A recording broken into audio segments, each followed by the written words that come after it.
Welcome, everybody. Today we are going to be talking about soft skill training and hard skill training, but specifically the lessons that hard skill training has for soft skill training, and vice versa, the lessons that soft skill training has for hard skill training. And with me for this conversation today is David Boland.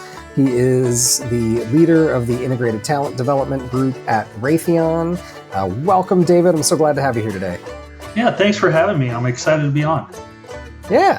Well, before we get into our topic, I think, as excited as I am for the topic, I think it's your background that makes me super excited for our topic. So I would love, with whatever depth you want to get into, I'd love for you to sort of share, what your career journey, career arc has been that got you to what you're doing today. Yeah, sure. So I grew up my Army family, moved around my whole life, experienced different cultures all around the world, told myself, not going to join the Army. And I ended up getting into college and saying, hey, you know what? I'm going to go join the Army. The Army thing sounds kind of nice. Yeah. And so got into it because I just had this love of, I grew up in a bunch of different places, and I just loved all the equipment that they used, all the different, leaders that I'd read about, and eventually kind of got to a point where I was like, I want to understand some of that firsthand. And so was in the Army for a few years and got to deploy to Iraq. I was a scout platoon leader. And then after that was over with, I saw an opportunity to kind of do a life change, got out, went back to school, and then applied to Raytheon, which is the company I'm at today, and have had a wonderful career thus far. While my degree was in supply chain, I got to experience certainly some supply chain roles, but just given the size and scope of the company, I've gotten to experience, operations, IT, plenty of project management roles, and even in what I'm in right now, which, probably to, folks in other industries, other businesses would be considered, somewhat of an HR, talent development, learning and development role, which has been really, really fun. And so across that whole span of my career, I've gotten to experience, a ton of different looks at how you develop hard skills and soft skills. Yeah, nice. And you come. So I love hearing about people's different journeys to where they're at, because there's no real one path ever. And so you're one of these folks who sort of from our previous conversation, you came into talent development via sort of the hard skill training, right? So I'm guessing you must have been noticed or identified as someone who was good at like teaching people how to do their job or something like that. Yeah. So it was funny. One of the past few roles I've kind of been able to develop myself, and so I've had a project management, what was called like a transformation role, and so it was all about kind of like trying to move the direction of a very large organization, in a different way. And it's a lot of kind of helping empower people to meet their potential and kind of engaging the workforce to really do like a cultural shift, which was extraordinarily difficult. And so when 2020 happened, right, and 2020 happened to all of us, there's significant shifts. And so in that shift, I had the opportunity where, hey, the org's changing, the situation's changing. David, what next? And fortunately for me, I had a great boss at the time who was like, hey, you know what? I think you'd be a great fit for essentially this learning and development, talent development type role within the ops supply chain function. And, at the time, I would say, okay, I'll do whatever you need me to do. And I've grown from that to where it's like, I love it. It's really a cool opportunity. Yeah. And like you said, I think you've been able to sort of experience the gamut of sort of hard skill and even kind of gotten into sort of soft skill leadership development in that journey as well. Yeah. So like, I would say like when I was in the Army, right, you kind of build up your skill sets in Mm-hmm. the way it was structured. And forgive me, any of my Army buddies who are listening, it's been a few years since I've been in, but you work at soldier skills, right? The individual soldier skills, and then you get proficient in that, right? You're trained in that. And then how do you work in a team? And how do you work in a squad, in a platoon, in a company, in a brigade, right? It continues to stack and stack and stack. And so, but also we got to learn a lot of leadership through Mm-hmm. experience. And so it's been kind of this unique situation there where all of a sudden, right, I went into the business world. And I'm like, oh, how do we do leadership development here? How do we do hard skill training here? And what I learned is it's a very different scenario. A lot of times, different companies, um, some of it's just compliance, right? And then push you off in the deep end and say, hey, best of luck. You're going to be a, production operations manager or, buyer or whatever. And you're kind of learning on the go. And so that's a very scary situation to go from this one culture where it's like, hey, everything's a little bit prescribed in a way, Mm-hmm. to like, hey, Yeah. it's a wide open world, figure it out. And I think there's pros and cons to both. Um, Mm. unique opportunities, I'll say. Yeah. Yeah. Well, and so I think, when we were chatting about the topic for today, I think what struck me was, your thoughts on how sort of both sides of this, coin, so to speak, of soft skills and hard skills, which nobody likes those terms. But Right. everybody, anybody who's listening to this podcast knows what they mean. So we're going to use those terms today. And what's interesting, right, is I think, in most recent years, I've heard more people say, why do we call them soft skills when they're so much harder to learn?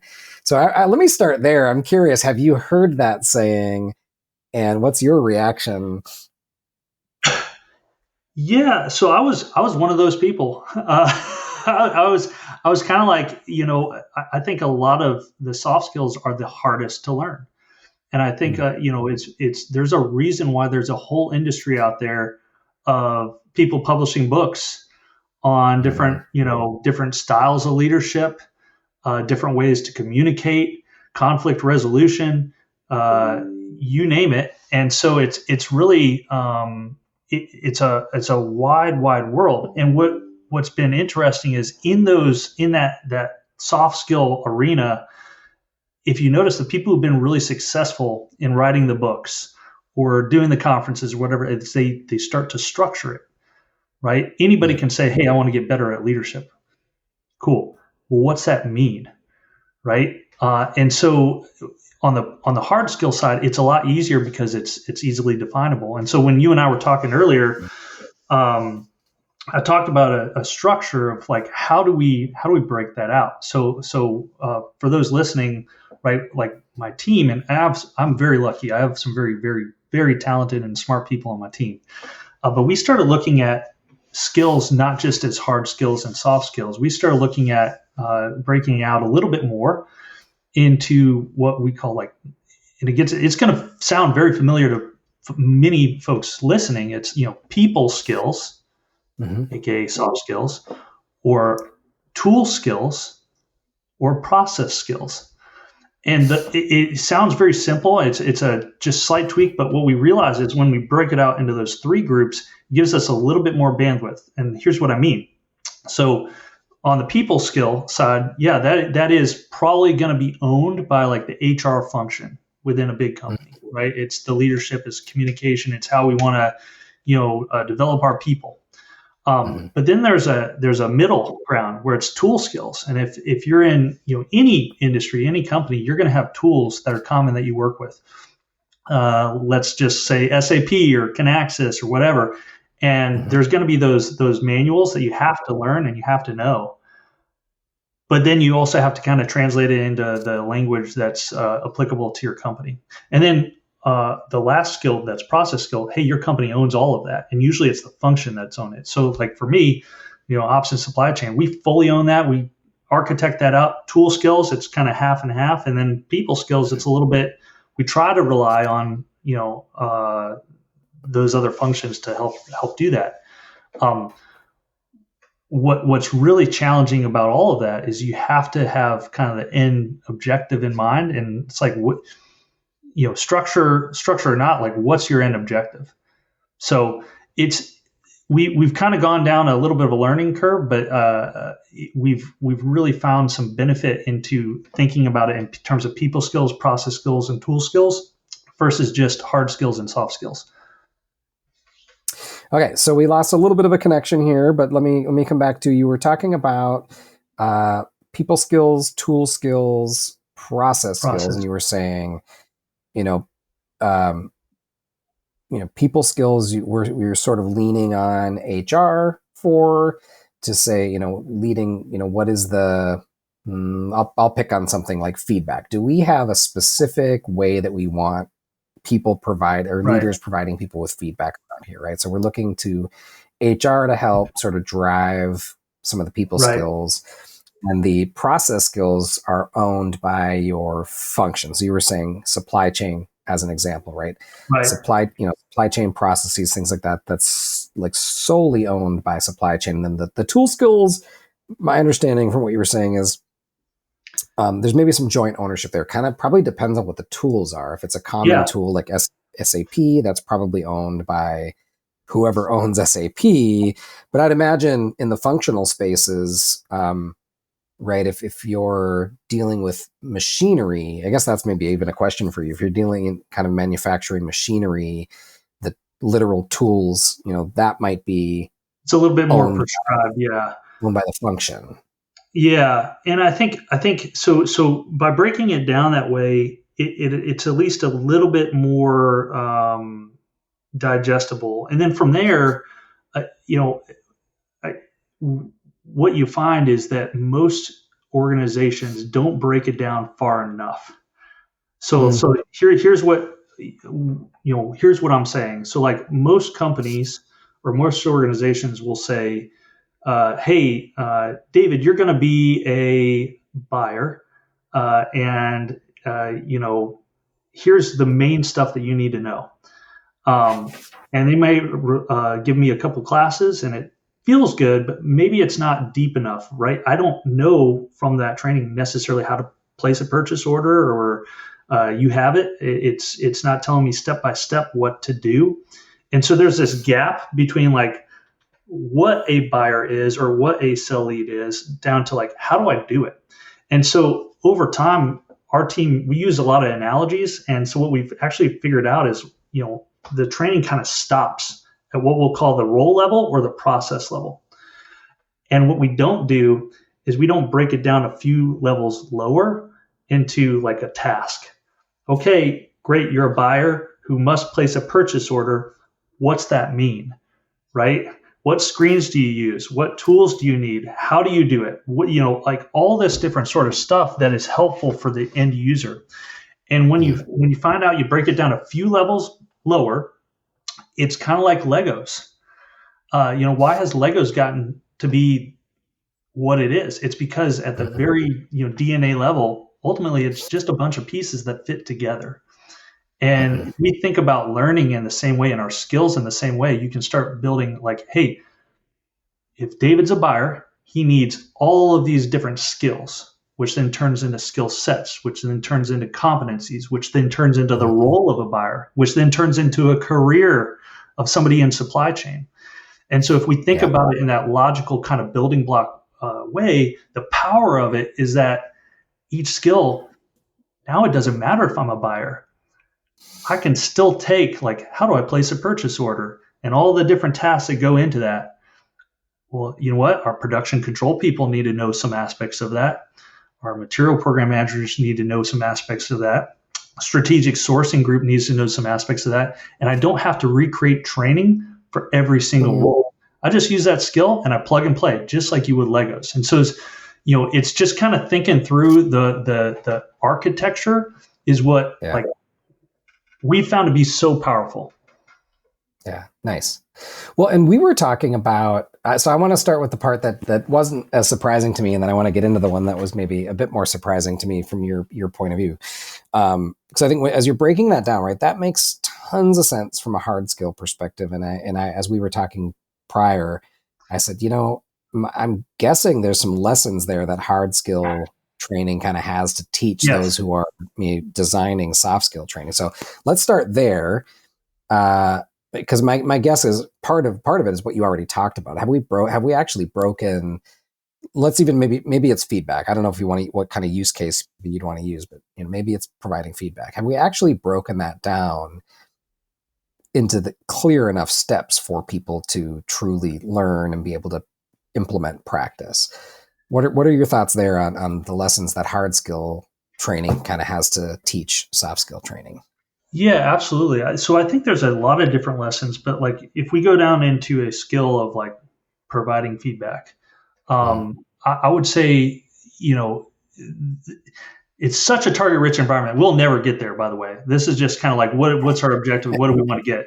But if we say, hey, providing feedback is an objective, here's how we've tried to do this in the past is we think about the life cycle of somebody going through a bunch of different, of our systems. So we link it together. That's part of why like my team's called integrated talent development. So here's an example. Uh, we would hire on an intern, and in that internship process, we actually have a variety of different instances where we have that intern specifically provide feedback. And it's not just to like their team or supervisor, but we look at them as like a link in a chain. So they're going around and they're providing feedback perhaps to their own school about like, hey, this is what the Raytheons of the world or the Lockheeds or the Bell helicopters or L3s of the world want in terms of skills. We're encouraging them to do that, and we're giving them the tools and resources to do that. The intern then graduates. Let's say they get an opportunity with us. They're in a rotation program. We do the same. We say, hey, you're a rotator now. You have a little bit bigger shoes to fill. You know who you need to provide feedback to? It's your interns that are right behind you. And we have mechanisms in place to like fully structure that. And then, hey, you're done with being a rotator. You're at a next level, and we kind of implement that. And so over time, people are learning through experience, but we have checks and balances in place to ensure that that's happening. That there's examples in there. We provide virtual mentoring.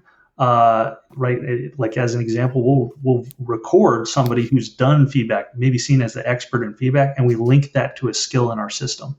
So they can get virtual mentorship, they get the experience, and then last but not least, the lesson is: does their manager actually think they're good at giving feedback? So we continuously rate them.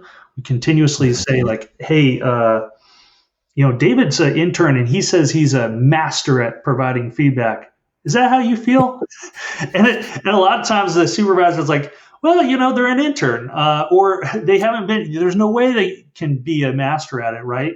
And the reason why they can do it is not just because it's the gut feel of the supervisor, but we also put criteria around it, confirmation criteria around that skill. So we may say, hey, in order to be a master, bare minimum, you got to have at least 5 years of demonstrated experience doing X, Y, Z. Or here's an artifact that you can provide that shows you've demonstrated X, Y, Z, right? You've done X amount of things. So we try to take away the subjective on skill development and make it keep pulling it, to the left on making it more objective. Yeah. So I want to dig into a couple things you said, because I think what you're highlighting here is there's a natural need, job-based need to implement what's being learned on the hard skill side, right? That you are literally being taught how to do your job. You will be using these skills.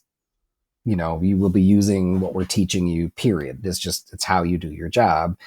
And what I'm hearing is sort of building in the expectation of using what you're learning, the sort of assignment of you will be using what you're learning here or with this person, and then sort of the feedback structure of then having someone evaluate, are they doing it right? Which I would say we don't, historically, I don't know that there's been a lot of that in leadership development in my in my experience, a lot of what I design, I try to build that in. It's, here, let's learn this thing. Here's your assignment, go do it.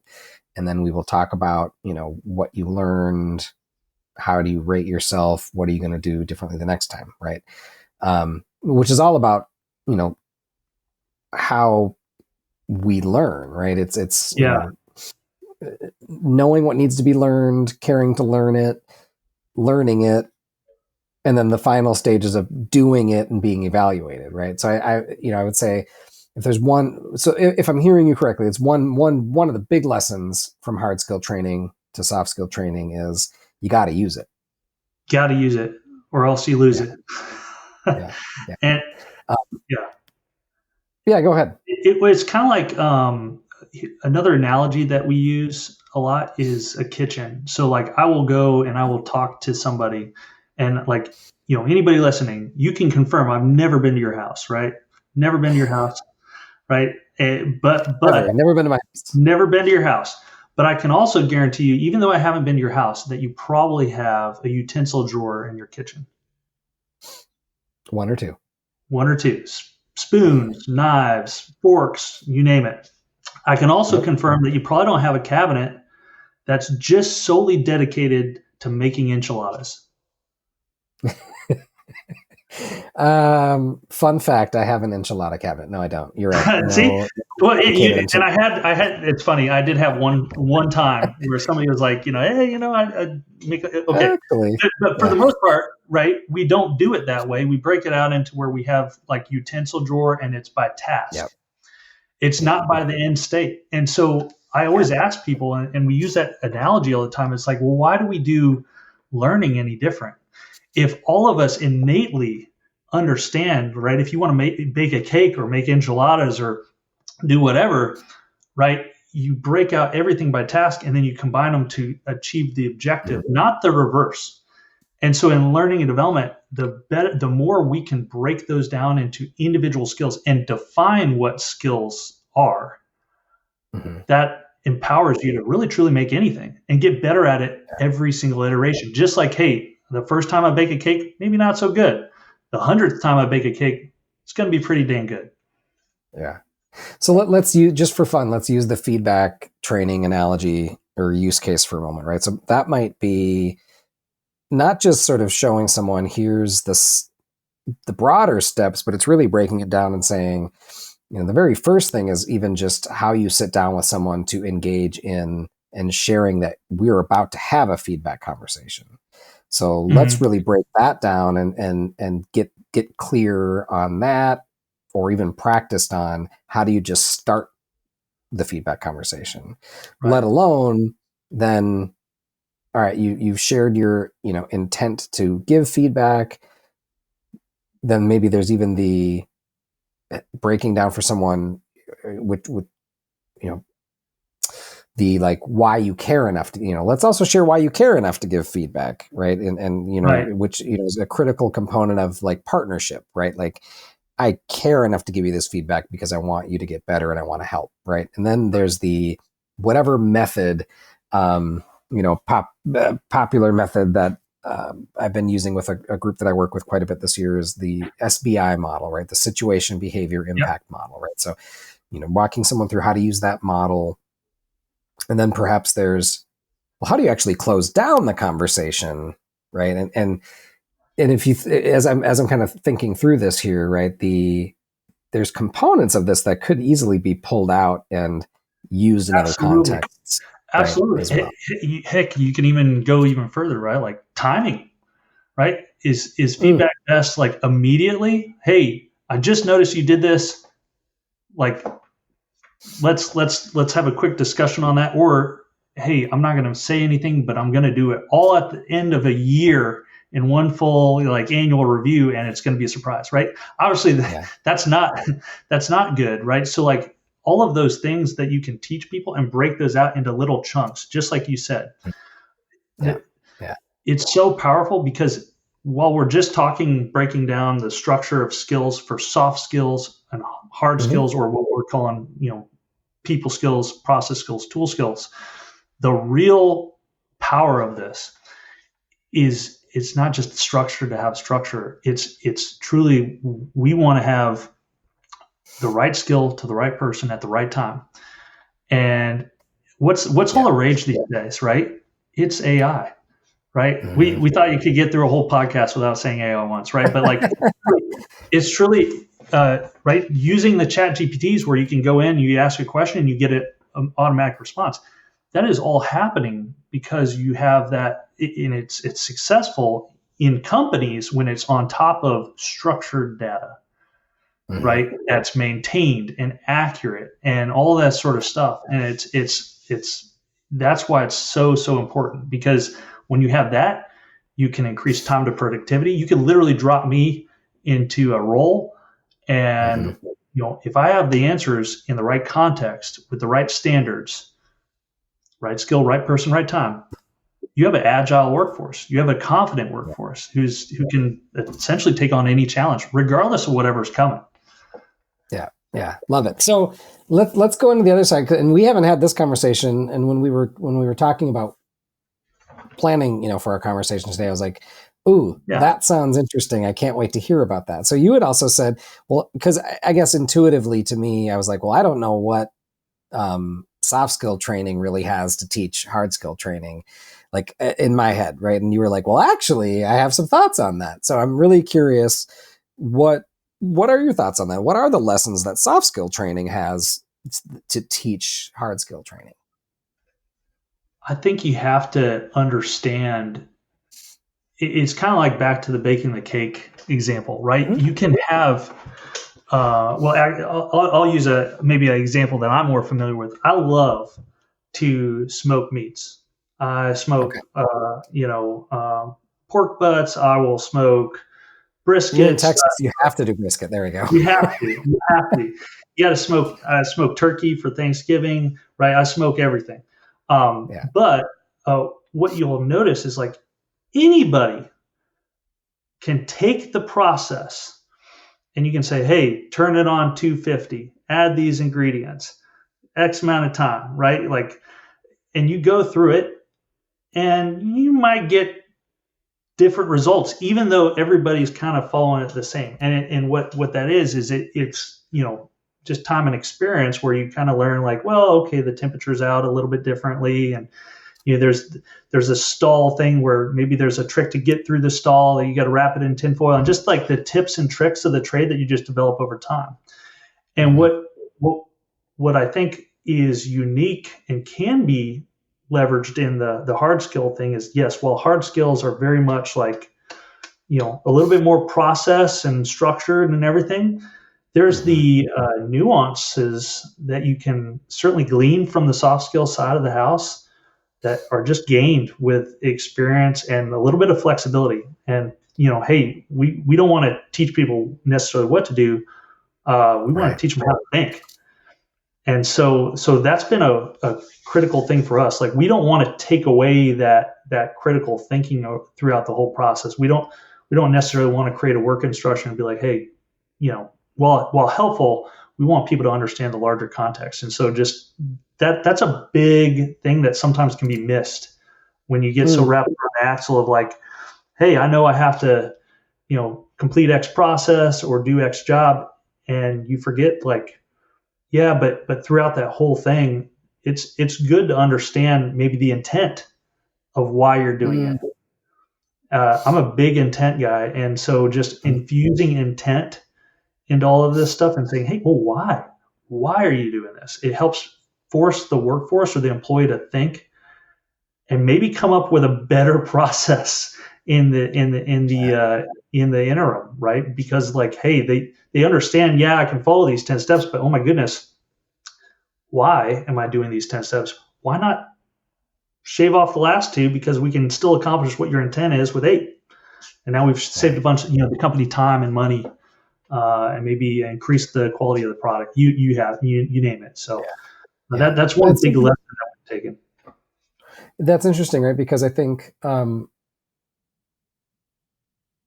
we it's implied in leadership development that yes, I'll keep picking on feedback training. I don't know why that's in my head today, but it's implied that we're going to teach everybody this model, but we know not everybody's going to do it the same Yeah. way, right? So we sort of, there's at least some implicit acknowledgement, if not explicit acknowledgement, that says, you're going to have to make this your own.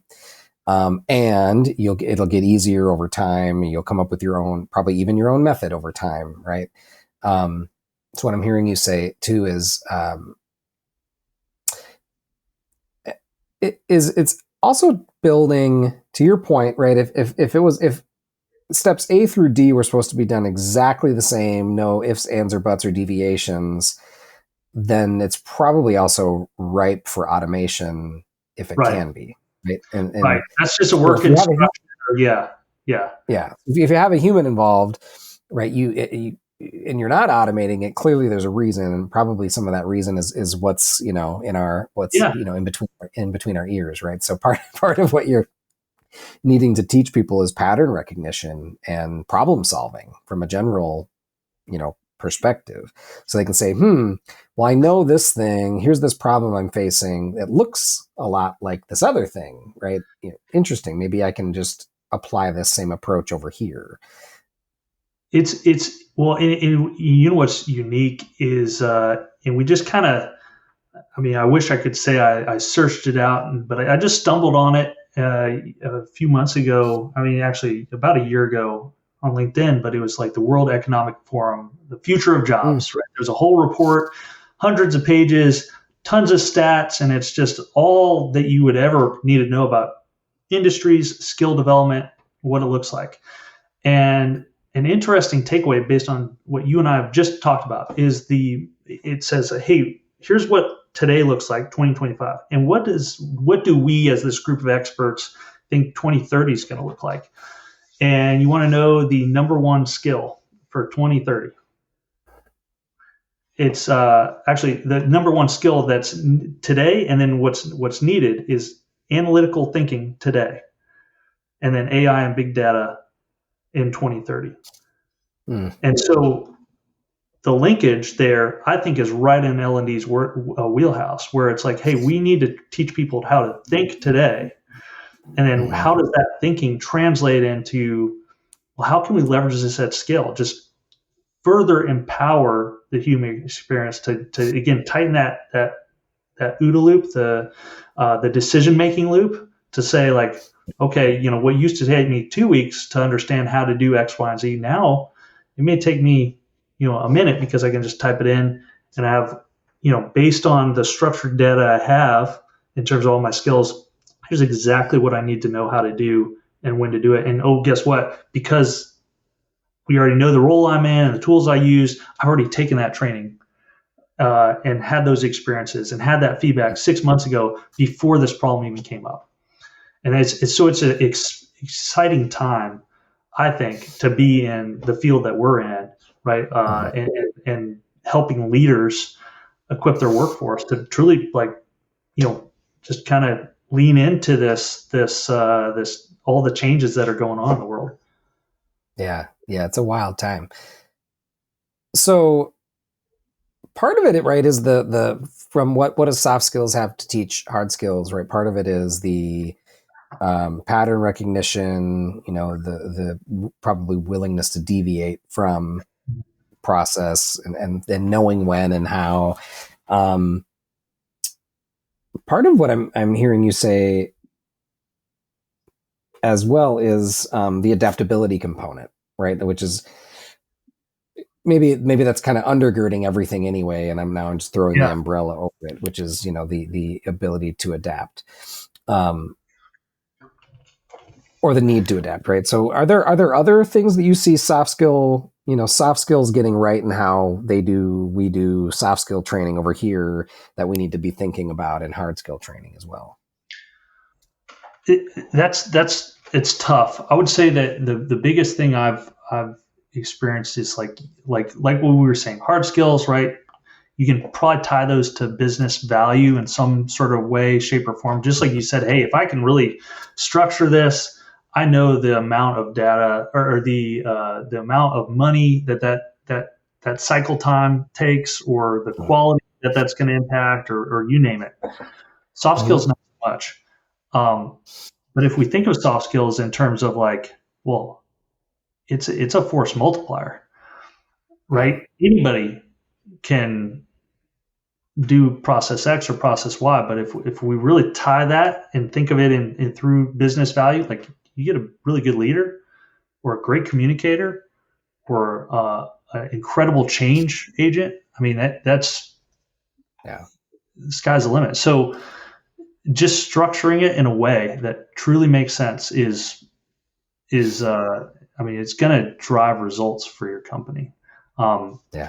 And so for us, it's just saying, well, in the soft skill arena, and this is how we've done this, is we'll say, Hmm. well, where do you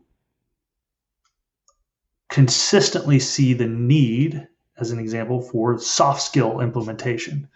And so we'll say, and this is an example, we'll say, well, guess what? Every year, we have supervisors, regardless of what actual functional role they're in, they have to, uh, let's say, take on a rotation program person, or they're taking on a new employee, or they're taking on an intern, or whatever, and they have to be able to, communicate effectively what the standards are, kind of show them around, you know, you name it.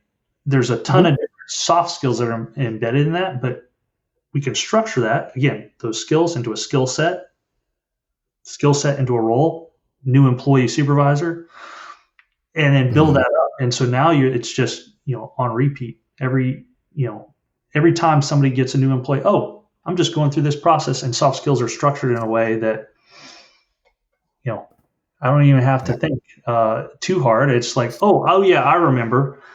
This is important, right? I need to be communicating proactively in the gap time that I hired my employee before they start, right? There's like, let's say a couple months. Have I Yeah. communicated with? I You were talking about value too, right? Which is really hard to prove or talk about on the soft skill side. Which what's fascinating about that is I was a previous guest on my podcast who coaches founders, Yeah, and she's really passionate about um, helping founders scale their business from either just a solo founder or a very small team to multiplying that team out. And we were talking about, well, she was talking about the skills, right, so to speak, or what have you, that are needed to sort of maintain or create, the culture that's needed as this company is growing. And she was describing things that I talk about that are simply about, like, when you step from a maybe supervisor to manager or manager to director. She was describing just leadership skills, right? And I just kind of paused and I was like, gosh, it we're talking about leadership skills, but you're talking about it as culture building skills. But if you think about it magnified in this small team that is the company, it really shows how clear the impact that founder or leadership team's leadership has on the company, right? And sure. so I think that's the one thing I'm kind of, how do we take some of those lessons and how do we apply those in bigger companies like you work in, or I used to work in, right? Because that it's so big, it's hard for us to say, what any individual manager's leadership skills and how how they're impacting results, right? But when you look at those exact same skills on such a smaller scale of a really small company, a leader who can't get out of their own way in a small company, the impact of that is you can't hide it, right? Yeah, It's so obvious. it's to your point from a evaluating the impact of those soft skills on the business. It is Mm-hmm. difficult. I flip it right now into and there's a ton of different ways. Like as an individual, you can say how am I doing on this, right? You can do 360 reviews, you can ask for peer feedback, you can do after action reviews after major programs and say, hey, we're all this different sort of stuff, and you could probably figure out some stuff. I think the challenge that we've really kind of been around from a learning development perspective is to say, how do we get somebody from, I don't know what I'm doing in my job, I'm not confident in my role, to I'm fully confident and I can operate independently. And measuring that has been incredibly difficult. But, and again, kind of tying it back to the skills, if you fully define a skill, what is it? How do you confirm that the person has it? What's the confirmation criteria, all the different sort of stuff. What's the knowledge associated with it? If you can structure that, then what you have is eventually you can have a young employee or an experienced employee who takes that skill and they say, okay, to really truly learn this skill, on average across that person, it took them 5 days or 10 days or 3 weeks, and across the workforce it takes 2 weeks. Okay, you can start measuring the effectiveness of those leaders based on the time to productivity of folks in those different roles. And that's it's not there today, but right, at least for us, we're trying to get to a place where we can start truly more objectively stating like, hey, in order to be in this role, it takes about this time. And hey, Supervisor X, why is it taking your people twice as long? Are you just not equipping them appropriately? Or is it truly something within your environment where we need to give you more resources to help equip you? Right. And so I think it's just a unique, dynamic kind of conversation based on, the company and the industry. Nice. Well, so maybe next time we have you on, we can talk about measurement. So we're going to put our tray tables up and our seat backs in the upright position and start to land this plane. So, David, what's one piece of advice you have for leaders out there? I would say, I think everybody talks big game about like wanting to develop our employees. My challenge would be if you're in a senior leader position, and I've been very lucky in that we've gotten to experience this, and you see night and day difference, is involve your learning and development teams. So often, right, when you're setting goals for the next year, and we're kind of in that season right now, like what are goals for next year? If you pull in your leadership and development team in that, a lot of times you'll find out you don't have to recreate the wheel. Maybe the solution's already in place and you just weren't aware of it. So I think just involving those teams in your goal alignment talks is huge. That really helps develop your workforce. Yeah. So I often say, what's one piece of advice you have for those who support leaders, right? So that could be L&D who's supporting leaders. That could be other HR partners who support leaders. That could be senior leaders, right? Because leaders manage leaders too. So what's your advice? What's one piece of advice you have for those who are supporting leaders? For me, I think of like the piece of advice is like you can take ownership of your own skill development journey and help others behind you, right? So like we have a saying that everyone has something to learn and something to share.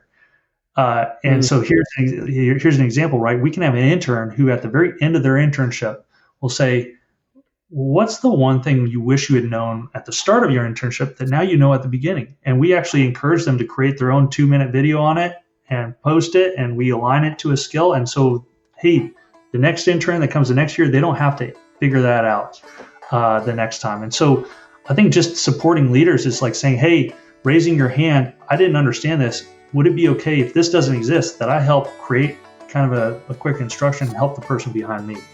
I think that's just a huge thing that shows initiative and shows that you're kind of thinking beyond just your own 4 corners of a cubicle. Yeah, nice. I love it. Well, David, this was very fun. I can't wait to continue our conversations either on the record or off the record. Really appreciate you being here today. Thank you so much. Yeah, thanks for having me. Really appreciate it. And talk soon. All right, take care.